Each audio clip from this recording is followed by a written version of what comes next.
Un saludo especial en el nombre de nuestro gran Dios y Salvador Jesucristo. Les habla en esta ocasión el licenciado en teología Guido Rojas, transmitiendo en vivo y en directo desde la ciudad de Palmira, Valle del Cauca, Colombia. Vamos a tener hoy un importante, interesante estudio de un tema muy polémico últimamente, sobre todo en el foro que yo administro, que se llama Debates Bíblicos y Teológicos Licenciado Guido Rojas, a raíz de una serie de encuentros que han habido en videos y también un debate que tuvieron un apologista calvinista, el señor Salvador Barragán, con una católica, la señora Betty Valenzuela, sobre el tema del canon bíblico.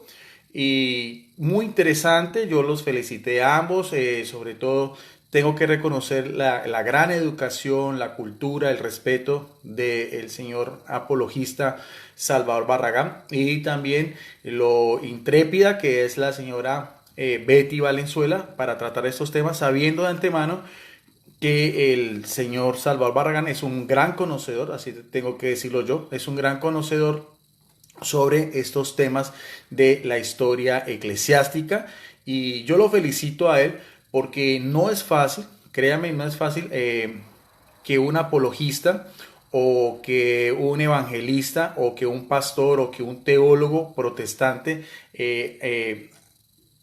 traten estos temas, sobre todo lo que es la patrística, los padres de la iglesia, los primeros concilios, eso no, la gran mayoría de ellos trata de rehusar a toda costa, solo se enfocan en las sagradas escrituras, porque de todas maneras el tratar estos temas es tratar sobre la iglesia católica en sus primeros siglos, así lo veo yo, y no lo digo por ser un teólogo católico, sino porque realmente las mismas pruebas históricas, la misma tradición de la iglesia, que la otra fuente para nosotros los católicos, así lo apoyo y así lo vala, y así lo vimos demostrado cuando la señora Betty Valenzuela le preguntaba a Salvador Barragán sobre cómo se dio el canon, porque es interesante saber que en el Nuevo Testamento no hay un solo libro o un solo pasaje, un solo versículo en sus 27 libros donde nos diga que son esos mismos 27 libros que son de inspiración divina que componen el canon, término griego que quiere decir caña, o sea, una forma de medir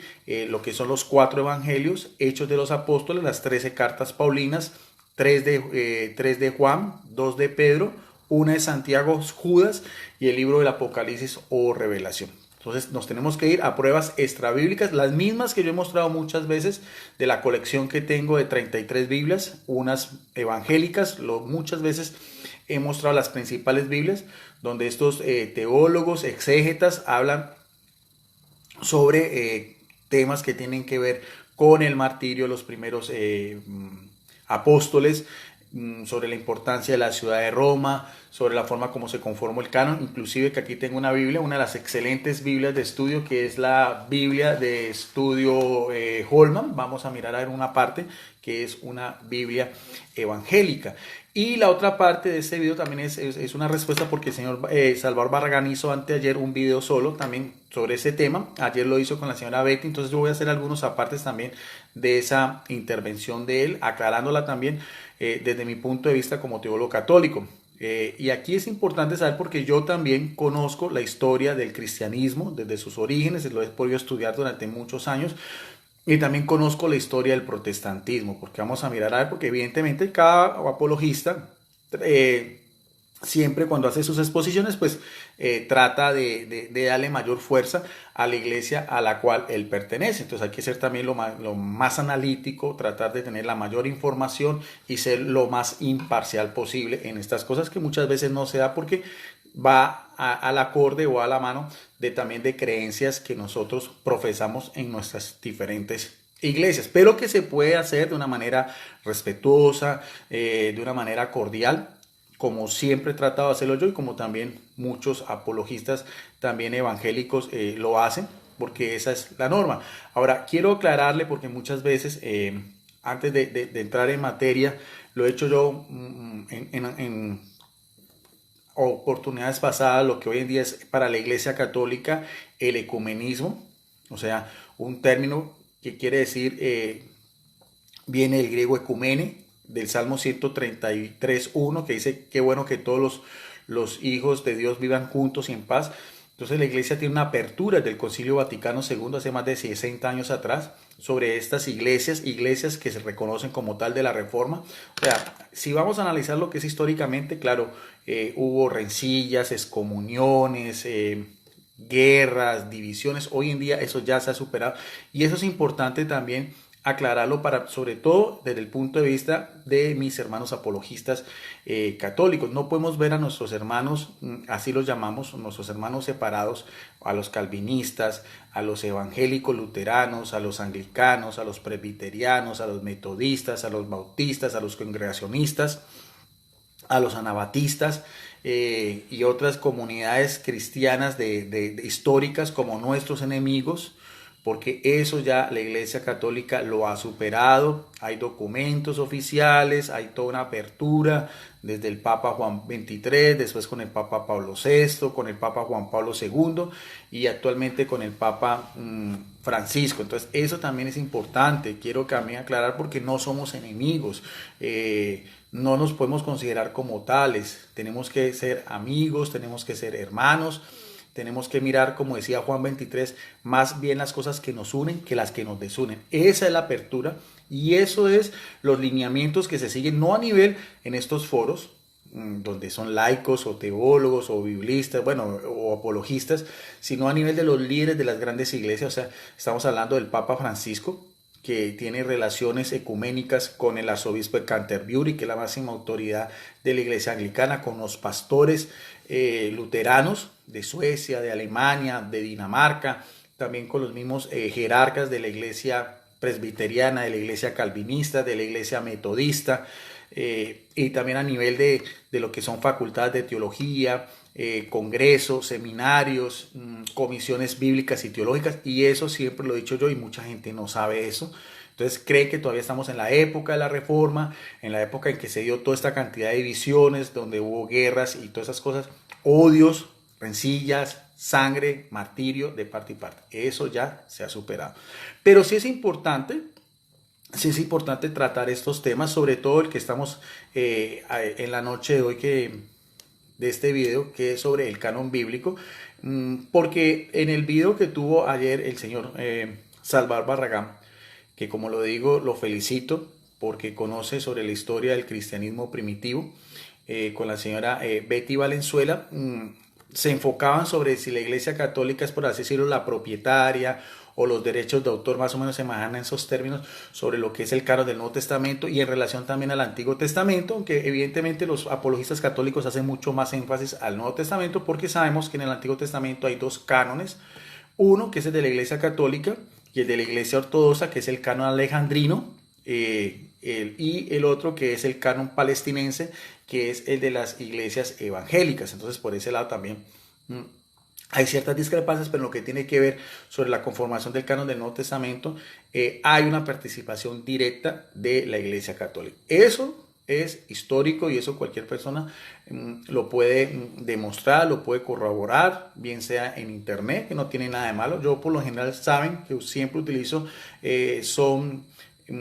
información en físico de mi biblioteca y también de mi libro que se llama Verdad de la Fe Católica, el libro matriz que tengo en internet, que a todas las personas que me mandan solicitudes, sobre todo a los católicos, por respeto a los evangélicos no le mando mi libro, pero a los católicos saben que lo tengo. Entonces hoy mucha de la información que voy a sacar es de mi libro, o sea, con derechos de autor, de una investigación propia y también de unos libros que yo tengo de mi biblioteca personal. Entonces, la discusión en sí fue sobre eso, si el Papa Dámaso fue el que hizo la Biblia. Entonces, pero yo quería también mirar a ver antes del Papa Dámaso, en el siglo IV, lo que fue la participación de San Jerónimo, porque el mismo Salvador Barragán decía que todo eso se fue dando en el transcurso de los siglos, evidentemente, hace un proceso, pero ese proceso está vinculado a una iglesia en el cual la señora Betty le hacía mucho énfasis al señor Barragán, y el señor Barragán trataba de desviar la atención, porque para los evangélicos, sobre todo los que tienen esa línea anticatólica, ellos piensan que la iglesia católica es un sincretismo religioso a partir del siglo IV, con el emperador Constantino. Entonces todo lo que nosotros creemos que no está en la Biblia, sino en la tradición cristiana, como por ejemplo el purgatorio, ese tema lo traté en días pasados, entonces ellos piensan que no, eso viene de la mitología griega, y así eso es el culto a los muertos, a los santos, todas esas cosas. Entonces, pero para la Iglesia Católica eso hace parte también de esa misma tradición. Habrá que preguntarle al señor Salvador Barragán, al igual que todos los apologistas en estos medios, muchos de los cuales con todo un matiz completamente anticatólico, si las palabras de Jesucristo que dijo en Mateo 28:20, yo estaré con ustedes todos los días hasta el fin del mundo, eso lo dijo en una manera seria, se cumple esa profecía o se interrumpió, como ellos piensan, con lo que fue pues la apostasía. Algunos dicen que esa apostasía fue a finales del siglo I, otros dicen que fue en el siglo IV con el emperador Constantino y así sucesivamente. Entonces eso también, eso es muy interesante verlo, analizarlo objetivamente. Eso no quita que las iglesias cristianas de la Reforma sean consideradas como tal, hagan parte del cuerpo místico de Cristo y que nos unen, como he dicho yo anteriormente, doctrina oficial de la Iglesia Católica, el bautismo, la fe en Jesucristo y lo que es el amor a la Biblia como la palabra de Dios. Eso también lo quiero aclarar. El señor Barragán, sabiendo de antemano que la señora Betty Valenzuela pues es una católica muy entusiasta, pero pues es una señora que no tiene apologista, que está haciendo pues por así decirlo sus pinitos y yo la felicito, pero no conoce a profundidad lo que es la historia del cristianismo. El señor Barragán quería de pronto a su favor algo que él empezó a preguntarle sobre cómo se empezó a formar el canon del Nuevo Testamento, porque pues del Antiguo Testamento sabemos ya esa gran diferencia. La Iglesia Católica sigue el canon de Alejandría, anterior a 2-3 siglos antes de Jesucristo, y las iglesias evangélicas siguen el canon palestinense, que es de contemporáneo después de la época de los apóstoles, que eso vamos a tratar más adelante, algo importante. Pero por ejemplo la señora Betty Valenzuela le decía al señor Barragán, primero que todo, algo que quiero acordarme era con un personaje muy importante de la iglesia primitiva, que fue Ignacio de Antioquía. Ella le decía, pues a que se le adjudica el título de Iglesia Católica en una de sus cartas a los esbirnos, camino al martirio en Roma, era obispo de Antioquía. El señor Barragán decía que como tal no eran católicos, en el sentido católico romano, porque pues no estaba sujeto a lo que después él piensa que es el seropapismo o lo que fue la autoridad del Papa y todas esas cosas, pero evidentemente falla el señor Barragán en ese aspecto, porque no puede demostrar, ni el señor Barragán ni ningún apologista puede mostrar cuándo se hubo una interrupción en la iglesia que nace con Jesucristo, la que lideran después los apóstoles, que vemos en Hechos de los Apóstoles, las cartas que tanto el apóstol Pablo como el apóstol Juan o el apóstol Pedro también a las primeras comunidades en Asia Menor, en Turquía, en Grecia, la misma carta que el apóstol Pablo hacia el año 58 da a la comunidad de fieles de Roma. O sea, sí se iban formando iglesias, al igual que el libro del Apocalipsis, a las iglesias que habla las 7 iglesias también. Entonces habían comunidades, como decía yo, en Asia Menor, en el norte de África y en parte de Europa ya eran comunidades cristianas. Esas comunidades siguieron progresando, esas comunidades eran lideradas por episcopos, por presbíteros, con la colaboración de los diáconos. Eso lo vemos tanto en las cartas paulinas como en Filipenses 1.1, en Tito 1.5, en Hechos de los Apóstoles capítulo 20, verso 28, y así sucesivamente. Y uno de esos personajes, Ignacio de Antioquía, que decíamos, entonces es importante aclararle al señor Salvador Barragán que él no fue cualquier personaje, fue un episcopo, o sea que tenía un liderazgo en Antioquía, en Siria, donde se le da el título de cristianos. La misma sede que la tradición cristiana dice que fue la primera sede de Pedro, o sea que Ignacio de Antioquía conoció en vida a los apóstoles, especial al apóstol Pedro, y él es un sucesor episcopo precisamente de esa región donde el apóstol Pedro estuvo antes de viajar a Roma, donde fue martirizado, que eso también es un tema muy importante, muchas veces ya lo he tratado, sobre el martirio, la crucifixión en Roma, y eso apoyado yo en diccionarios bíblicos evangélicos y en Biblias evangélicas. Incluso me llegó la semana pasada la Biblia de estudio de la Nueva Versión Internacional, también tiene unas preciosísimas perlitas, joyas sobre lo que es la tradición y todo, porque eso también el señor Barragán trata de darle como todo evangelista, como todo protestante, solo la Biblia, pero lo curioso del caso es que si uno va a estas fuentes, de estas Biblias evangélicas protestantes, ellos citan mucho lo que es la tradición de la iglesia y a los padres apostólicos, entonces sí es importante también, porque es la forma como el Espíritu Santo ha guiado a la iglesia de Cristo a través de los tiempos. Si no fuera así, entonces, ¿qué pasó con la iglesia? Esa pregunta la señora Betty Valenzuela la hizo. Yo también cuando tuve un debate con el señor Salvador Barragán le preguntaba cuando él cita, porque él cita a los padres de la iglesia, tanto de Oriente como Occidente, como les decía yo, no eran simples laicos en el común, eran personas que tenían puestos jerárquicos o puestos de liderazgo en esas comunidades cristianas. Yo también le pregunté al señor Salvador Barragán, porque este video está etiquetado, si él después quiere que hagamos un compartir o quiere contestarlo, siempre doy pie a que estos videos sean libres, los he hecho de una manera libre. Cualquier católico o cualquier apologista evangélico que piense que estoy no mentiras, tiene la autorización mía de antemano para utilizar de una manera completa o parcial los documentos o la información que estoy dando. Y yo le pregunté al señor Salvador Barragán si estos personajes que él cita, como Ambrosio, como Juan Crisóstomo, en Constantinopla, Atanasio de Alejandría, Cirilo de Jerusalén, eran de qué iglesia, y cuando hicimos nosotros el compartir bíblico no me contestó. Eso es una muy buena pregunta que se la dejo ahí en el tintero.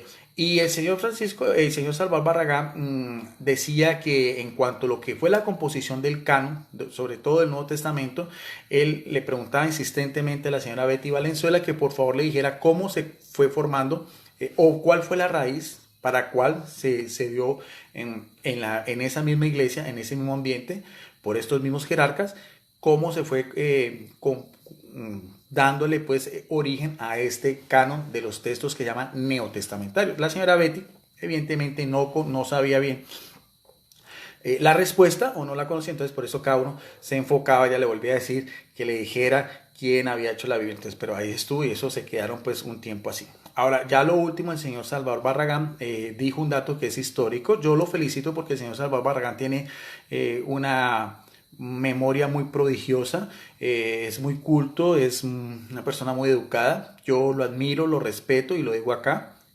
con toda sinceridad. Entonces él habló de que la composición por el cual en la iglesia primitiva se dio venía a raíz de un personaje histórico que es, por así decirlo, un hereje, o sea, una persona que está en contra de la recta doctrina, de la sana doctrina, que fue Marción. Voy a hablar un poquitico porque él lo explico, lo voy a hacer de mi libro. Este es un libro que se llama La Biblia en la Historia, de Editorial San Pablo, y él habló precisamente porque a mediados del siglo segundo, este personaje, quien murió en el año 160, él pertenecía a la secta de los gnósticos, tal vez una de las primeras herejías que fue combatida tanto por el apóstol Pablo como por el apóstol Juan. Ellos, los gnósticos, que también tienen escritos de esa época, ellos rechazaban todo lo que era el Antiguo Testamento, pensaban que ese era un Dios castigador, un Dios colérico, un Dios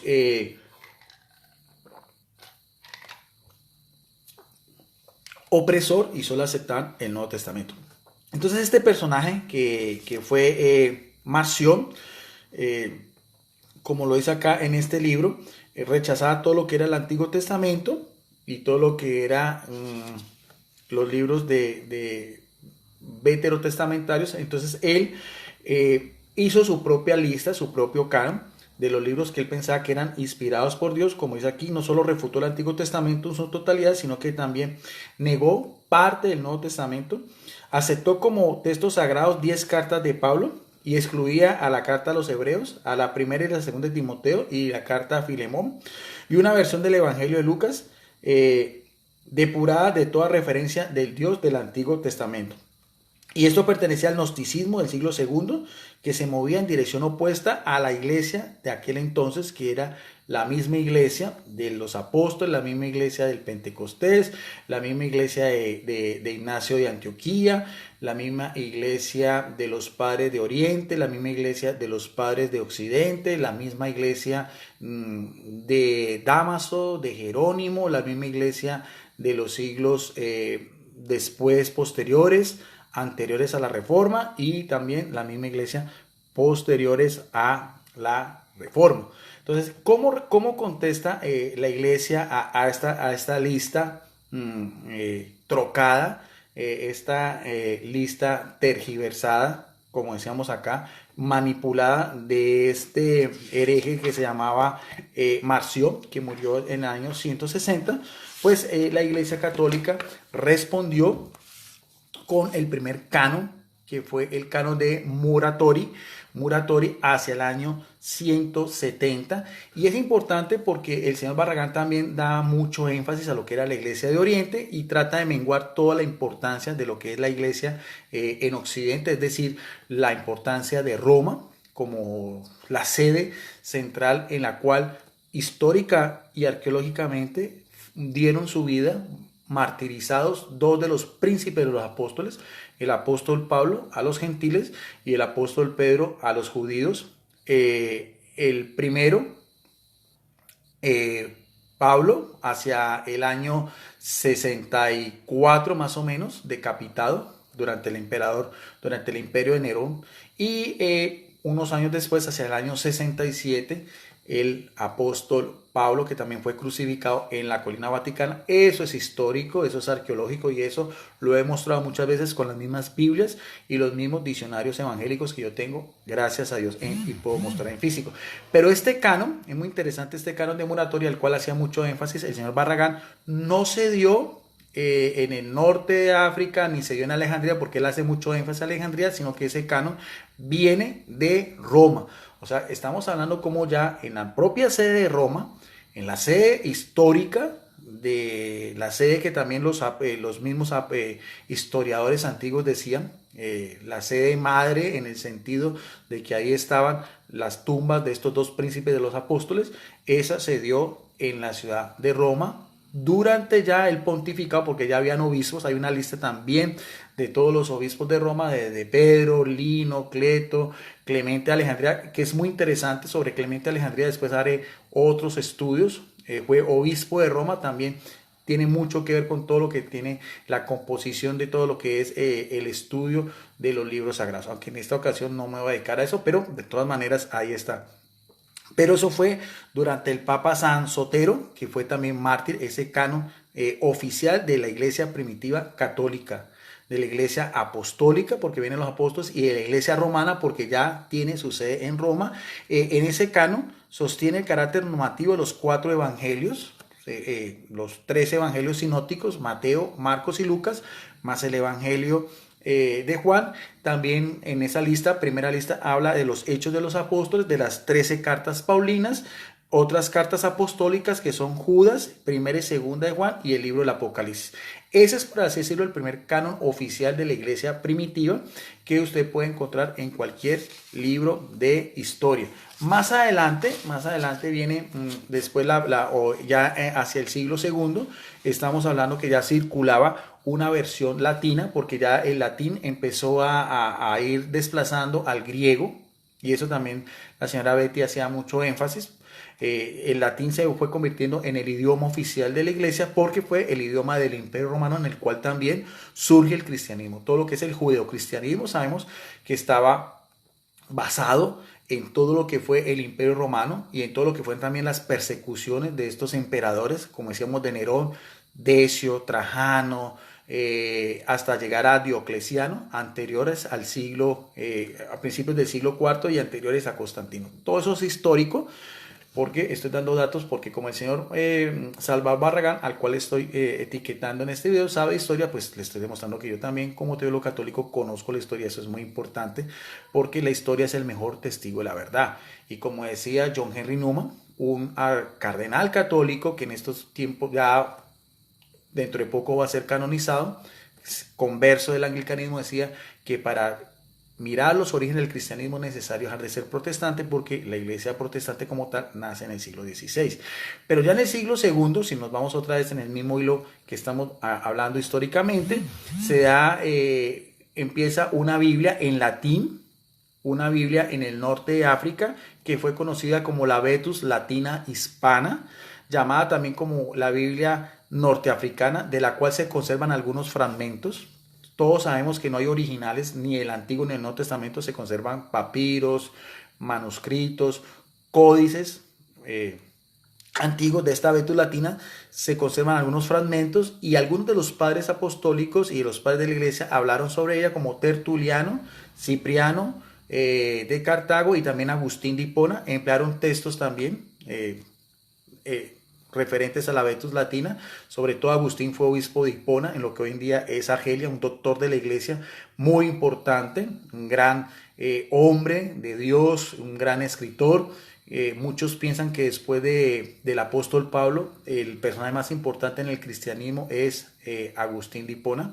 Incluso también lo estimaba mucho Martín Lutero, ¿no? Al cual él había pertenecido a la orden de los agustinos, había sido un fraile y un sacerdote católico. El Antiguo Testamento no había sido traducido directamente del hebreo en esta Vetus Latina, sino de la versión griega de los 70, o sea, la llamada Septuaginta, que es el canon que siempre ha caracterizado a la Iglesia Católica y era el canon que utilizaban también los primeros cristianos y es el canon que se cita más de 300 veces en el Nuevo Testamento. Entonces, eso también es muy importante para que todos estos datos los vayan teniendo en cuenta, tanto mis amigos católicos y mis amigos evangélicos, porque esto no se trata ni de pelear, ni de ser gatos ni como perros y gatos, simplemente analizar, compartir, edificarnos mutuamente en el amor de Jesucristo, porque estamos llamados a eso. El apóstol Juan nos dice, nadie puede amar a Dios a quien no ama, si no ama a su hermano, a quien sí ve. A Dios no lo vemos, pero a nuestro hermano sí lo vemos. Y nuestros hermanos evangélicos son también hermanos. Por eso yo también quisiera pedirle a los apologistas católicos que también tengan un poco de respeto también. El señor Salvador Barragán merece respeto, merece también un trato especial como a cualquiera de estos apologistas de los medios de comunicación, porque si no, entonces estamos cayendo en esa contradicción que nos manda el apóstol Juan, que por eso recibe el título de el discípulo amado. Más adelante nosotros podemos hablar también de lo que fue también, devolvernos un poco a lo de los gnósticos, las comunidades gnósticas, como los textos de Nag Hammadi, porque el señor Barragán también tiene un perjuicio. Él piensa que lo que llaman los textos en el Antiguo Testamento, lo que llaman el canon de la segunda ley, o sea, de los libros deuterocanónicos que se conocen como así, que no son aceptados por las iglesias evangélicas, ellos le dan el título de apócrifos. Pero yo quisiera, ese término lo voy a explicar, es un término en griego que quiere decir de procedencia dudosa, pero yo quisiera que el señor Salvador Barragán, que conoce tanto historia, me dijera a mí de dónde saca él eso, porque esos textos eran conocidos como deuterocanónicos en la versión de la Septuaginta o de la griega o el código de Alejandría, y lo voy a probar porque siempre todos los apologistas y biblistas evangélicos dicen que esos libros son apócrifos, o sea, son de procedencia dudosa y están confundiendo una cosa con la otra. Lo voy a hacer de este libro, de mi biblioteca personal, se llama Los Evangelios Apócrifos. Es de una editorial católica, la editorial BAC, una de las principales editoriales católicas de España. Vamos a mirar a ver de dónde surge el término apócrifo que el señor Salvador Barragán siempre adjudica a los libros deuterocanónicos. El concepto de apócrifos aplicado al principio en el sentido de oculto, de misterioso, eso quiere decir la etimología o la raíz de este término. Así titulan algunas veces. ¿Quiénes? ¿De dónde viene ese término? De las comunidades gnósticas, no de la versión de los cristianos de habla griega de Alejandría en Egipto con lo que era la Septuaginta. Sus propias producciones literarias, por ejemplo, el apócrifo de Juan, ellos mismos adjudicaron ese término apócrifos y así consideran ellos mismos el mensaje que con ellas transmitían una revelación secreta dirigida a un reducido número de elegidos, iniciados en la noxis. En noxis quiere decir en griego el conocimiento. Sin embargo, para facilitar su penetración en el ambiente cristiano, se presentaban con frecuencia estos libros secretos bajo la forma de evangelios y se le atribuían la autoría de un evangelio. Y en eso también el señor Salvador Barragán se enfrascaba en esa discusión que tuvo con la señora Betty Valenzuela sobre estos textos no canónicos, no aprobados por la iglesia primitiva ni por los padres de la iglesia. Entre ellos, el señor Barragán decía, bueno, ¿cuántos textos apócrifos hay? O sea, a veces sí veía yo que trataba el señor Barragán de tratar de tener un poco como de ventaja contra la señora Betty Valenzuela, que no conoce mucho estas cosas, pero la señora también se defendió muy bien. Ella decía, muchos conocemos la gran mayoría de esos evangelios apócrifos, yo los he estudiado, aquí están, estos de mi biblioteca personal, yo los he estudiado. Aquí tengo otro libro sobre los evangelios apócrifos, son más de 40 evangelios y escritos apócrifos del Nuevo Testamento. Entre ellos, la señora Betty Valenzuela hacía alusión, muy conocidos son por ejemplo el evangelio de Judas, el evangelio de Tomás, el evangelio de Felipe y el evangelio de María Magdalena, de comunidades gnósticas, que la cual la Iglesia Católica lo rechazó desde el principio como libros canónicos. El término canónico es que viene de canon, como decía yo, o sea, autorizados como tal. Entonces, a eso también quería hacer también referencia y aclararle al señor Salvador Barragán que ese término de apócrifos no tiene nada que ver con los deuterocanónicos, o al menos de que él me muestre pruebas como las que estoy dando yo, de que esos libros se le adjudicaban a las comunidades gnósticas de aquel entonces, que no tienen nada que ver con el cristianismo y que fueron condenadas, como decía yo, en las epístolas paulinas y también en las epístolas y el evangelio joánico, o sea, el compendio joánico, donde se resalta la divinidad de Jesucristo en su encarnación por medio de la Santísima y bendita Virgen María, como aparece en su evangelio de Juan capítulo 1, verso 14 y 18, y en Juan capítulo 3, verso 16, el llamado protoevangelio, y en la primera carta de Juan capítulo 1, verso del 1 en adelante, y en Colosenses 1:15. También el apóstol Pablo habla también sobre Jesucristo en su divinidad, en Hebreos capítulo 1, verso del 1 al 3, y en otra, Colosenses 2:16. Bueno, en fin, hay muchos textos donde se resalta en Filipenses 2, capítulo, verso del 6 al 8 en adelante. Entonces, eso también quería irle aclarando también al señor Barragán, si vamos a hablar de lo que es la historia antigua. Como digo yo, a manera de un diálogo sano, abierto, no como una pelea, no como una confrontación, porque no lo veo de esa manera. Ahora, otro dato histórico, porque este video estaba dedicado más que todo en ese aspecto en su primera parte, es saber que uno de los primeros historiadores conocidos como el historiador eclesiástico más antiguo, fue Eusebio de Cesarea hacia el año 300, muy importante este personaje en cuanto a lo que tiene que ver con la historia de esa iglesia primitiva, y ya para esa fecha, estamos hablando del año 300, principios del siglo IV, relacionado a los libros testamentarios del Testamento, y se le da un término que en griego es endiatecos, perdón, esos eran los libros testamentarios. Hablaba también de otros libros, haciendo todo lo que era esta clasificación de libros que se fue dando progresivamente. Él daba otra lista de libros que llaman los homologomena. Los homologena eran libros aceptados por todos, y libros que llama antilegomena, que eran libros discutidos, y otros que eran las notas o los libros falsos. O sea, había ya una clasificación de estos libros, vuelvo a repetir, libros testamentarios que se llamaba en griego ediatecos, los libros que eran aceptados por todos, homologomena, los libros que eran discutidos, antilogomena, y los que eran falsos, lo llamaba nota. De los que eran aceptados por todos, y creo que el señor Barragán hizo alguna referencia en cuanto a los textos neotestamentarios, es porque tuviera un autor conocido, en este caso, como decíamos, un apóstol, como fue Mateo, que fue apóstol, Juan, que fue apóstol, Santiago, que fue apóstol, Judas, que fue apóstol, o discípulos, como fue Lucas, discípulo de Pablo, o Marcos, discípulo de Pedro. Esa era la primera norma. Segundo, que hubiera una unanimidad de criterios, o sea, que pudiera, lo que se veía en esos textos era conforme a la sana doctrina, y que también era aceptado por las primeras comunidades cristianas. Esa era, por así decirlo, la regla de fe para aceptar libros que tuvieran el aval, que eran inspirados por Dios, en cuanto más que todo del Nuevo Testamento. Como vuelvo a repetir, que tuvieran un autor que fuera conocido, tanto apóstol como discípulo, que fuera sana doctrina, que se pudiera comparar con otros libros también de su misma categoría, y que estas primeras comunidades los aceptaran así. Y entonces Eusebio de Cesarea ya nos da estos 4 listas de libros de aquel entonces hacia el año 300. Viene después otro personaje muy importante, al cual no podemos dejar pasar por alto, que es San Atanasio, obispo de Alejandría, hacia el año 351. Este fue un patriarca, o sea, fue un líder, fue una persona muy importante. Él lideraba todo ese patriarcado, por lo tanto era también un jerarca de aquel entonces. un gran campeón de la ortodoxia cristiana de aquel entonces y un gran defensor acérrimo de la divinidad de Jesucristo, contra otra herejía, no de los gnósticos, no de Marción, sino de un ex sacerdote también de su territorio eclesiástico que fue Arrio, que negaba la divinidad de Jesucristo, que son lo que actualmente creen la secta herética de los testigos de Jehová. Entonces, Atanasio también, hacia el año 351 también dio muchos aportes en cuanto a lo que tiene que ver el canon de la Biblia.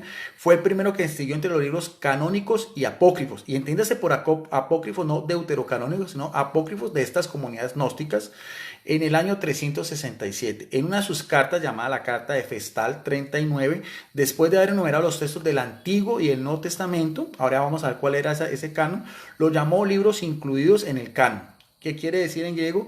Canonizomena, eso quiere decir el término canon, canonizomena en griego, y acreditados como divinos o por inspirados por Dios, o que tenían, por así decirlo, como autor en la parte divina al Espíritu Santo. Y los contrapone a los libros apócrifos, ya vejemos el término apócrifo o apócrifa, que eran los que herejes mezclaban con las escrituras divinamente inspiradas, que son, como ya decíamos, el Evangelio de Judas, el de Tomás, el de María Magdalena, el de Felipe, el de Santiago, el de los Nag Hammadi, de la comunidad en Egipto, Nag Hammadi y todos esos.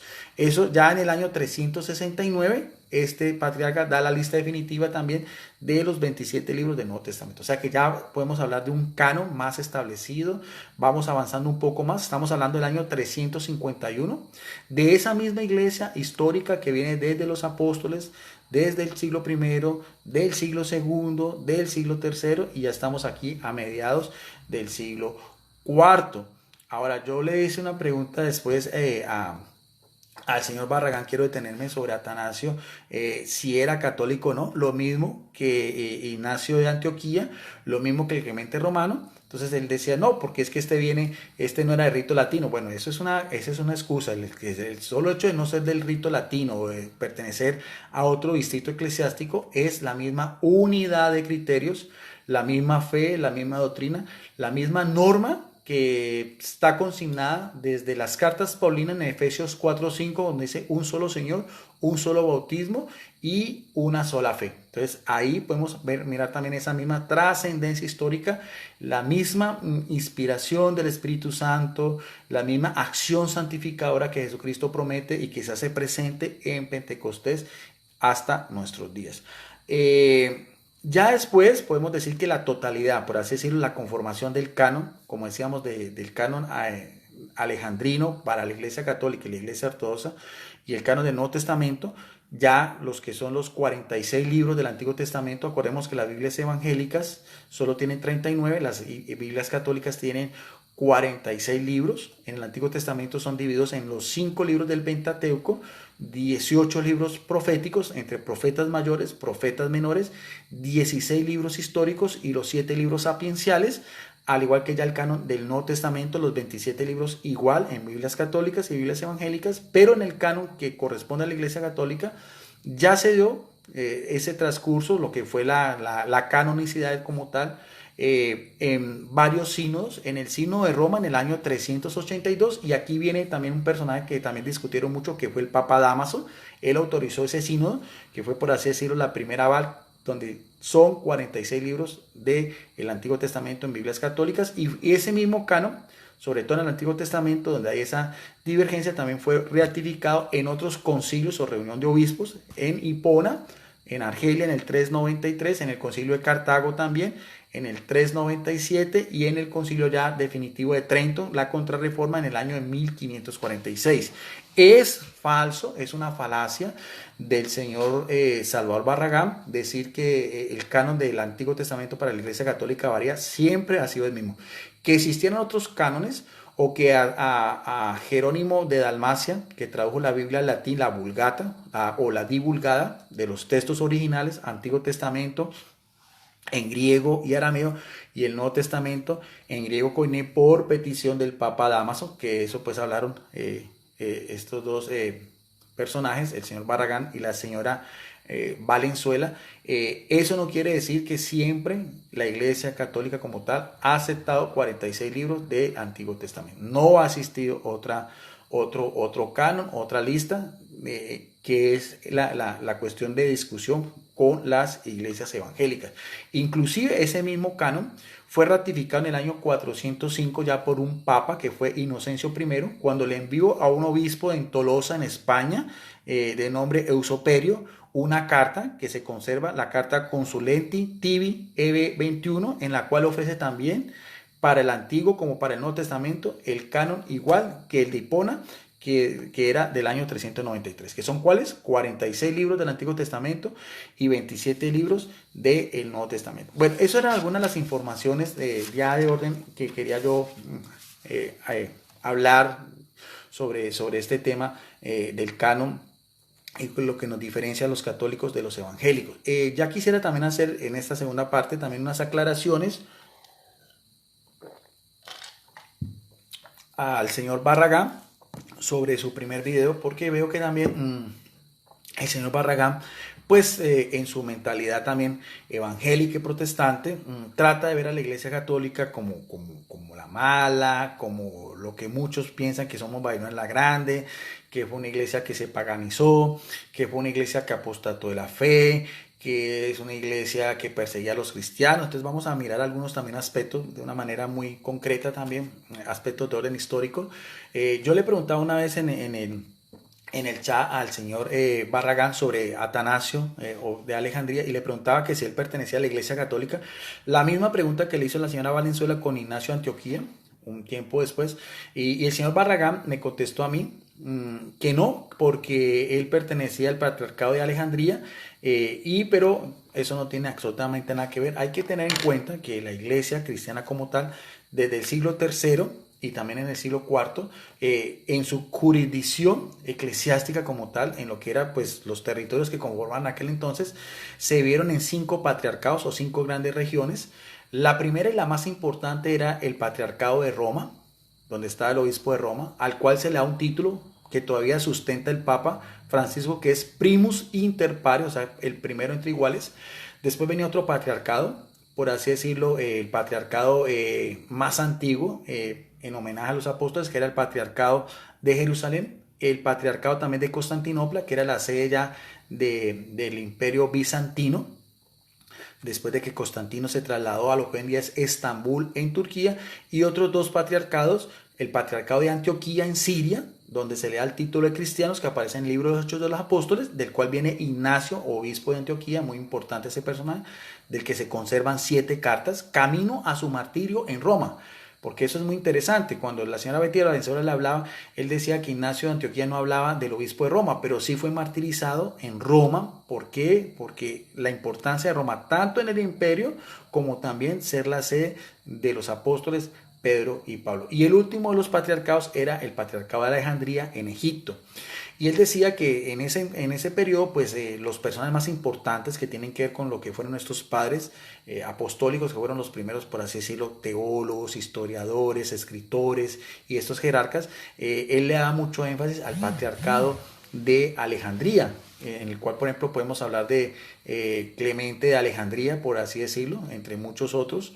Ignacio, y también Atanasio también de Alejandría, pero no podemos dejar pasar por alto que también lo que era el patriarcado de Occidente, o la sede de lo que era ya la iglesia en Europa, también en todo este periodo, tanto el siglo I, finales del siglo I, en el siglo II, tercero, cuarto y quinto, también hubo personas muy importantes. Llevaron una vida muy santa, muchos fueron también martirizados. Sus escritos y comentarios que hacen tanto el Antiguo como el Nuevo Testamento son fundamentales en todo lo que es la historia del cristianismo primitivo, empezando por Clemente, obispo de Roma, muy importante ese personaje histórico. También se conserva una carta de finales del siglo I, hacia el año 96, a la comunidad de fieles en Corinto, en Asia Menor, cuando aún vivía el apóstol Juan en Éfeso, Turquía. También están de lo que es el patriarcado de Occidente, o la iglesia católica en Occidente también, aunque el señor Barragán le resta importancia, a Hipólito de Roma, muy importante también Hipólito de Roma.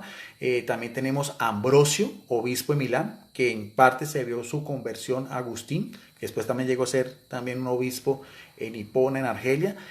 Martín de Tours también, un obispo francés. Hilario de Poitiers también. Isidoro también, un arzobispo en Sevilla, un gran conocedor de lo que es la patrística y todos estos temas. Entonces no podemos negar, y también Jerónimo de Dalmacia también, de la parte de Europa. Entonces también podemos hablar que de lo que era la iglesia de Occidente también habían grandes personajes, grandes lumbreras que son también a la par con los mismos apologistas y estos mismos escritores de la iglesia en Oriente, tanto en Alejandría como en Antioquía, como también en lo que fue la sede de Constantinopla. Tenemos a Juan Crisóstomo, un gran patriarca también, que era conocido como Pico de Oro, porque era un gran orador y un gran conocedor también de las Sagradas Escrituras, y todos de una vida muy santa, muy recta, muy pura, y también hombres muy inteligentes. Y también podemos hablar en Occidente dos obispos de Roma, o dos papas muy cruciales del siglo V, que son León Magno,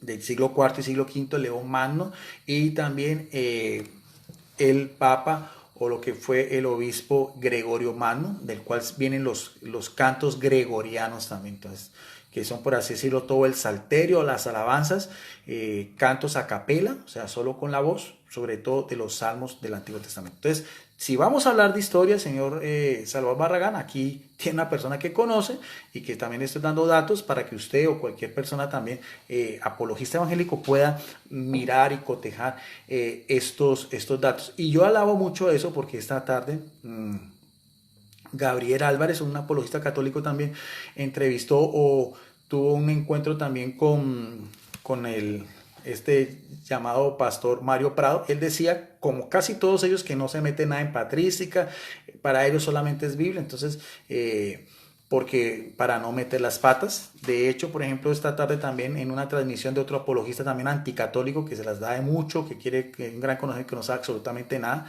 el señor Bustos Hernández, también yo le mandé, le escribí, también estaba haciendo un video alabando al señor Salvador Barragán por su aporte, y yo le decía que de dónde salía el canon del Nuevo Testamento, y empezó con unas cantinfladas. Le escribí ahí, y el señor Salvador Barragán es testigo porque él también estaba en ese momento en el chat. A este apologista Bustos Hernández le preguntaba yo que entonces en qué parte del Nuevo Testamento aparecen que son 27 libros, y empezó con unas cantinfladas, con unos enredos, que no, que eso venía del Antiguo Testamento.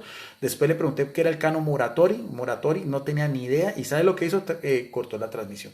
Esas son estos apologistas, estos pseudopastores, por no hablar también de este pastor muy conocido del ciberespacio, que pastor que no tiene credenciales, Eduardo Gutiérrez también, que también a él nunca pudo demostrar la iglesia remanente, su iglesia de los primeros inicios del cristianismo, y muchos otros pues también por esa misma línea no pueden. Los únicos pocos que se atreven a hablar de patrística, de todas estas cosas, saben de antemano que eso es parte de la herencia espiritual e histórica de la Iglesia Católica. Ahora bien, y le iba a decir al señor Barragán ahora que puede, porque estoy etiquetando ese video, que de todo lo que estamos hablando de estos personajes del siglo I, segundo, tercero y cuarto, tanto de Antioquía como de Alejandría, como en Constantinopla, como Cirilo de Jerusalén también, o sea, de todos han habido, como en Europa también, Clemente Romano y todos estos, todos ellos habían una unanimidad, era la misma catolicidad. El cisma que se dio históricamente hablando fue muchos siglos después. Entonces no podemos decir que Atanasio no era católico, no podemos decir que Ignacio de Antioquía no era católico, no podemos decir que Cirilo de Jerusalén no era católico, o Hilario de Poitiers, o bueno, cualquiera de estos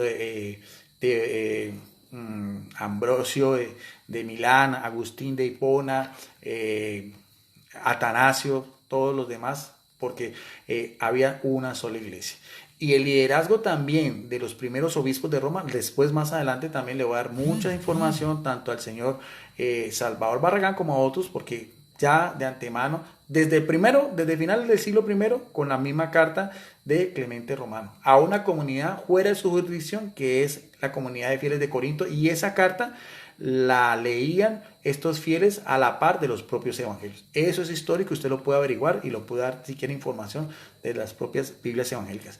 El cisma como tal solo se presentó en el año 1054, el llamado cisma de Oriente, entre la Iglesia Católica y la Iglesia Oriental, la Iglesia Ortodoxa, pero siguen siendo iglesias hermanas católicas, y estamos hablando también de casi 5 siglos, 6 siglos antes de lo que fue la Reforma Protestante. Entonces, si vamos a hablar históricamente, señor Salvador Barragán, de todas estas personas que usted se cita, podemos decir que todos pertenecían a una sola iglesia. No era una iglesia en Oriente, ni era otra iglesia en Occidente, no.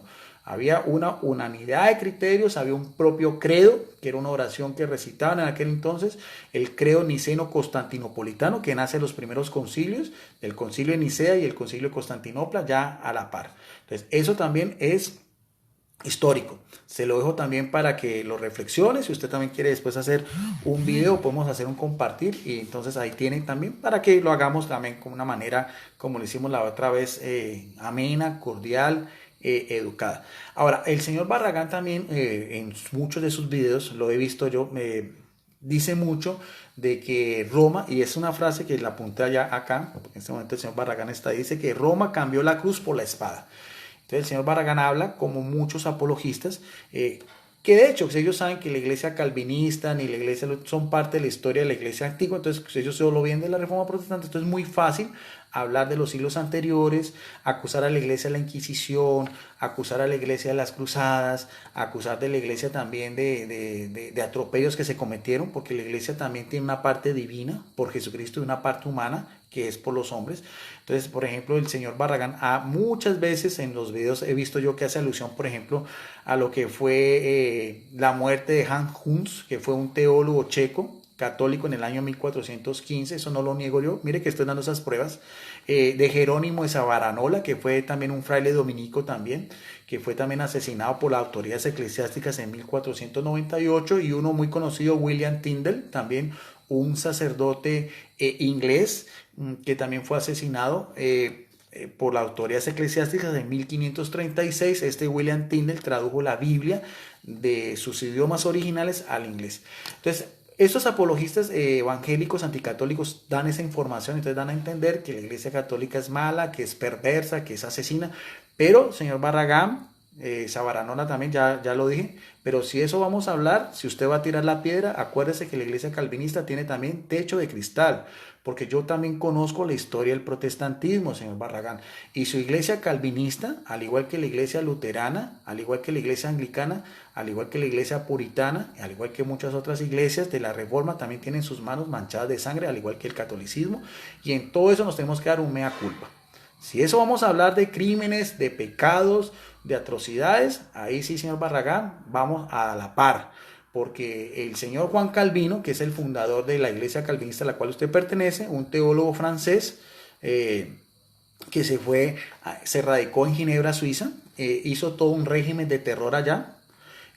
A los calvinistas se les adjudica en tiempos de Juan Calvino la muerte de un médico, teólogo y científico español, que Miguel Servet, que fue el que dio origen o descubrió lo que fue la circulación de la sangre. Entonces también hubo Inquisición calvinista, por no hablar también de la Inquisición luterana, y por no hablar también de todos los atropellos y los asesinatos de la reina Isabel II, anglicana, a los católicos en Irlanda del Norte. Entonces, de eso, si vamos a hablar de asesinatos, de crímenes, de pecados, señor Barragán, cuando quiera hacemos un esto, y yo le muestro también todas las pruebas, todo el régimen de terror tiránico de su fundador, Juan Calvino, donde los calvinistas quemaban iglesias, profanaban Eucaristía, sagrarios, destruían imágenes. Eso es un irrespeto religioso. Evidentemente ya todo eso quedó en la historia, ¿no?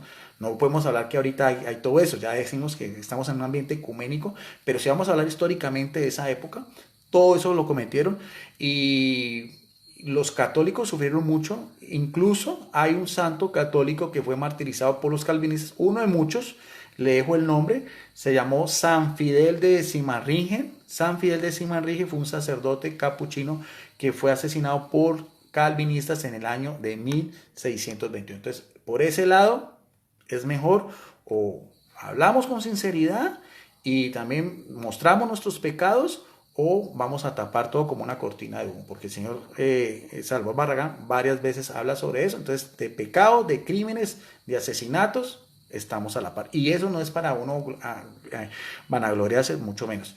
Un acto honrado que hizo un jerarca de la Iglesia Católica, como fue San Juan Pablo II en el jubileo cristiano católico del año 2000 fue pedir perdón públicamente por todos esos asesinatos, por la Inquisición, por las cruzadas, por el racismo, por la esclavitud, por todo eso, y lo hizo. Y ese acto hermoso, ese acto tan humano, no lo vemos, no lo hicieron ni los jerarcas de la iglesia calvinista, ni los jerarcas de la iglesia luterana, ni los jerarcas de la iglesia anglicana, por así decirlo, ni la iglesia puritana también, que hubo Inquisición y que arrasaron con todas las comunidades de piel rojas en Estados Unidos. Eso lo masacraron completamente, por lo menos acá en las colonias españolas y españolas, francesas y portuguesas hubo mestizaje. Entonces, de historia, señor Barragán, yo conozco de historia también. Entonces, si de eso nos vamos, no se preocupe que podemos sacarnos todos los trapos al sol y aquí nos quedaríamos toda la noche. Eso, por así decirlo, de eso a lo cual usted hizo énfasis. También el señor Barragán habla de que ya después con la reforma protestante, por así decirlo, sea todo un paraíso en lo que tiene que ver con todos los estudios de las Sagradas Escrituras y las versiones vernáculas. Eso también yo le voy a demostrar al señor Barragán, que las primeras versiones vernáculas son anteriores a la reforma protestante. No se preocupe porque yo todo eso lo tengo. Incluso la primera Biblia, hacia finales del siglo XV, que se tradujo y que se imprimió con la imprenta de Gutenberg, que era católico, no fue una Biblia protestante, sino que fue la Vulgata latina. Entonces, por ahí le doy esa razón. Ahora, que sí considero yo y sí valoro las versiones evangélicas, y por eso me he ganado muchos enemigos en la Iglesia Católica, porque en mi colección de Biblias tengo muchas Biblias evangélicas y todos saben que me opuse, y lo sigo diciendo, a las declaraciones del padre Luis Toro sobre quemar Biblias evangélicas, independientemente de cualquiera su intención. Lo dije y lo sostengo. Valoro las iglesias, las Biblias protestantes. Aquí tengo una.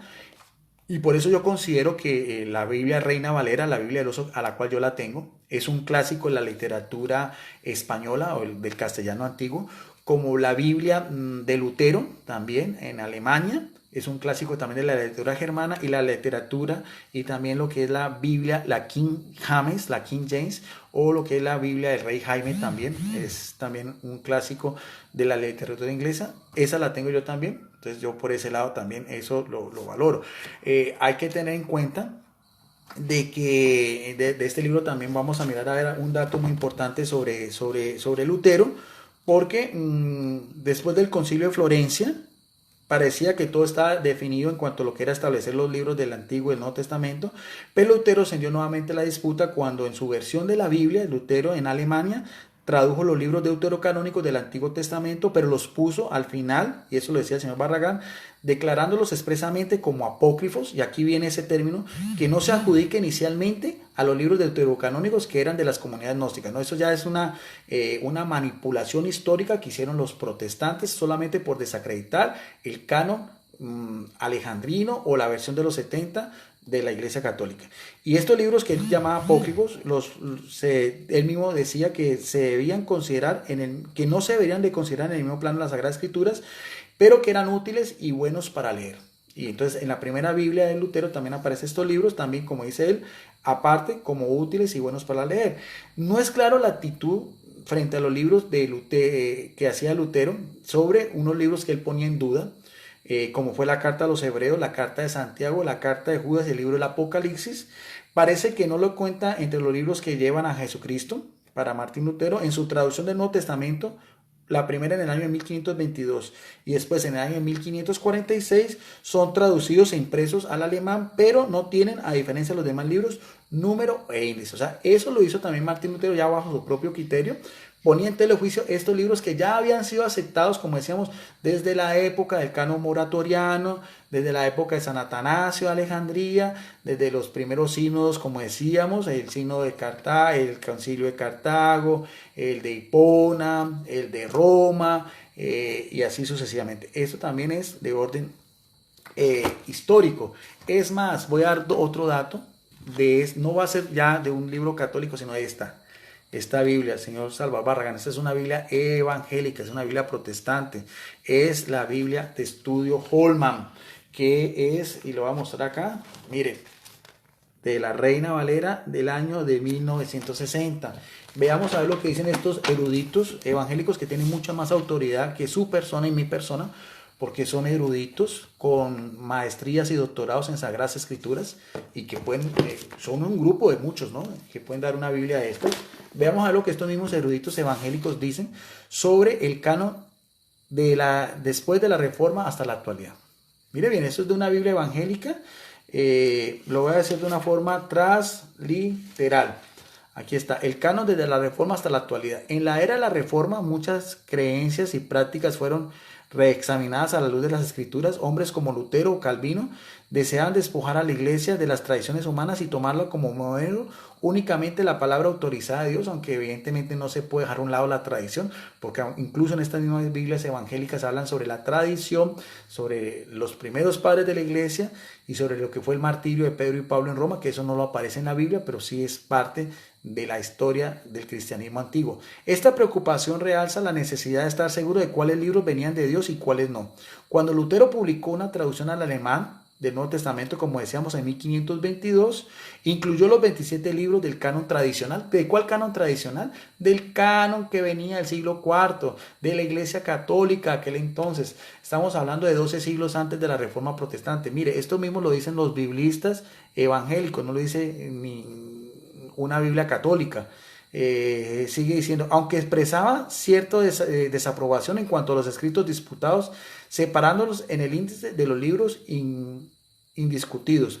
Parece ser que para Lutero los libros del Nuevo Testamento se dividían, aquí mismo lo dice, lo mismo que aparece en esta obra de Consulta Católica, de la cual hice referencia, dice también, Lutero dividía los libros canónicos de primera y de segunda clase. Aunque los 27 libros procedían de Dios, no creía lo mismo que Hebreos, Santiago, Judas y Apocalipsis estuvieran a la altura de los demás. A pesar de sus reservas, mira, a pesar de las reservas, del mismo orgullo, de la misma prepotencia de Martín Lutero, que llegó a decir que antes de él no se sabía nada y que el que contradeciera a Martín Lutero contradecía también a Dios, porque a eso llegó Martín Lutero. Él decía que la regla de fe de libre interpretación de la Biblia, decía que todos podían interpretar la Biblia a su manera, desde un niño hasta un campesino, pero por otro lado también tenía sus disputas teológicas y bíblicas con los anabatistas y también con Juan Calvino, que eso es algo que el señor Barragán, se le voy a dejar para el final un postrecito que le tengo sobre ese dato. Pero sigamos mirando lo que dice esta Biblia evangélica de estudio Holman. Dice, los 26 libros del canon del Nuevo Testamento no fueron seriamente cuestionados. En 1546 la iglesia, nótese bien, mire lo que dice en una iglesia evangélica, una Biblia evangélica, en 1546, estamos hablando de la Contrarreforma, la Iglesia Católica Romana, la misma de Atanasio de Alejandría, la misma del Sínodo de Roma, la misma del Concilio de Hipona, la misma del Concilio de Nicea, la misma del canon muratoriano, dice, reafirmó el canon de los 27 libros en el Concilio de Trento, en el Concilio de la Contrarreforma. Y mírese bien cómo los protestantes siempre van después, porque dice acá, y 100 años después, nótese bien, dice, y 100 años después los protestantes hicieron lo mismo en la Confesión de Fe de Westminster. Desde entonces no ha surgido en las distintas iglesias ningún desafío serio en cuanto a la composición del canon. Entonces, con esta propia también Biblia evangélica les digo cómo la Iglesia Católica tiene la delantera en todo lo que tiene que ver con canon, con libros autorizados, con libros canónicos, con libros de inspiración divina, tanto en el Antiguo como en el Nuevo Testamento. Y quiero también una de las mismas falacias que hacen muchos de estos apologistas evangélicos, porque entre todos ellos se llaman hermanos. Ellos a los católicos no nos llaman hermanos. Nótese bien que ellos nos llaman amigos, pero usted nunca va a escuchar a un apologista bautista o presbiteriano o calvinista. Ellos no nos consideran hermanos, ellos nos dicen solamente amigos, pero entre ellos sí son hermanos. Y lo curioso del caso es que usted ve a Salvador Barragán hablando con el pastor Eduardo Gutiérrez o con cualquier otro apologista de ellos. Entre ellos son hermanos, pero entre ellos hay una gran cantidad de diferencias de orden doctrinal. No sé qué clase de hermanos son, porque el señor Barragán hacía mucho énfasis también a lo que fue Martín Lutero, y también hablaba que como Casiodoro de Reina había sido también perseguido por la Inquisición católica. Pero si usted va a hablar, si usted va a mirar ahí, va a poner todos esos personajes, Casiodoro de Reina, Martín Lutero y el propio Juan Calvino, entre ellos habían diferencias, habían disputas y habían también discrepancias en cuestiones de orden doctrinales y teología. Entonces, ¿qué clase de hermanos son, señor Barragán? ¿O usted me va a negar que Martín Lutero pensaba en la presencia de Jesucristo en la Eucaristía, cosa que Juan Calvino y Zwingli negaban. Eso será, eso no es verdad. Entonces, ¿por qué llama usted, hermanos, o por qué considera también a Martín Lutero como un precursor de la iglesia, del protestantismo, si él era un opositor acérrimo de Juan Calvino, al cual la iglesia usted pertenece? Históricamente le dejo también esa pildorita, ese postrecito que le tenía para el final de este video, demostrándole que yo también, como teólogo católico, conozco la historia de la Iglesia Católica y también conozco la historia del protestantismo. Y si vamos a hablar de virtudes y de pecados, de luces y sombras, cuando quiera lo hacemos. Y estamos ahí a la par, porque todos tenemos pecados. Luteranos, calvinistas, presbiterianos, metodistas, igual la Iglesia Católica. Y también hay virtudes. No podemos tampoco negar, porque también hay cosas muy importantes. Los calvinistas, sobre todo lo que es la soberanía de Dios también, y lo que es la composición de lo que fue la democracia también. Hay aciertos también. Pero también es verdad que ese régimen teocrático de Juan Calvino fue toda una opresión para todos los que no fueran calvinistas en la época en que él vivió, y después su sucesor, que se llamó Teodoro Beza. Este Teodoro Beza tuvo la oportunidad, un obispo católico, de entrevistarse 2 veces con él, que fue Francisco de Sales, y le dejó muchas inquietudes en su cabeza, y los mismos calvinistas impidieron que este obispo católico importantísimo, Francisco de Sales, un hombre inteligentísimo, noble, que había sido abogado, no se volviera a entrevistar con Teodoro Beza, porque los mismos calvinistas pensaban que se podría convertir al catolicismo. Eso también Salvador Barragán, se lo dejo, lo saludo en el nombre del Señor Jesucristo para usted, para todos mis hermanos también evangélicos, saben que los aprecio de corazón, nos une el amor a Jesucristo, pero de todas maneras, como decía yo, esto lo estamos hablando de una manera de orden histórico. Gracias a Dios, todas estas cosas que hablamos del pasado, excomuniones, cismas, rencillas, guerras, religiosos, ya fueron superadas. Y actualmente, a nivel de los grandes líderes de las iglesias cristianas, se vive un verdadero ecumenismo que muchas personas en estos medios de comunicación no tienen ni idea que es así.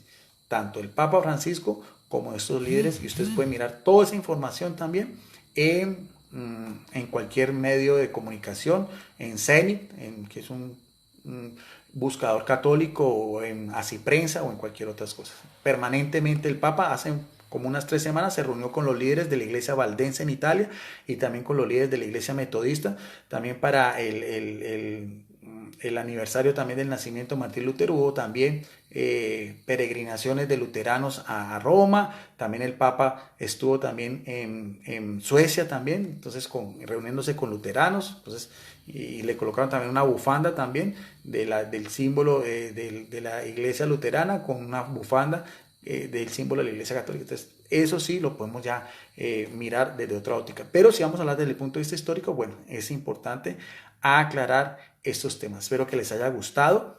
Quedamos entonces a la espera también más adelante si podemos hacer un compartir bíblico con el señor Salvador Barragán. Estoy completamente dispuesto, al igual que con cualquier hermano evangélico. No solamente puede ser también de orden de temas de debates, puede ser también temas que nos acercan. Ustedes saben también que tengo una excelente relación con un pastor protestante, el pastor Percy Riller, un hermano cristiano católico. La semana pasada estuvimos haciendo un compartir sobre el apóstol Pedro, y también podemos con el señor Barragán, cualquier otro, hicimos un compartir muy interesante también en unas semanas pasadas, y podemos también hablar sobre este tema. Lo invito, si va a seguir con la señora Betty Valenzuela, a ella también, que trátense con cariño, con respeto, no se vean como enemigos de parte y parte. No es tampoco como decía la señora Betty Valenzuela, que los protestantes se robaron la Biblia. No, esos términos tratemos de dejarlos a un lado, porque de verdad eso crea asperezas y crea enemistades que no estamos llamados para eso. Los cristianos no estamos llamados sino para querernos, para amarnos, para respetarnos y para mirar cosas que nos unen. Bendiciones para todos, quedamos en la paz de nuestro gran Dios y Salvador Jesucristo. Si les gustó este video, compártanlo en sus muros, en otros foros, y como siempre es abierto para que el señor Salvador Barragán también haga sus propias disertaciones cuando le quede tiempo, al igual que cualquier otro hermano cristiano evangélico. Bendiciones para todos y muchas gracias por su amable atención.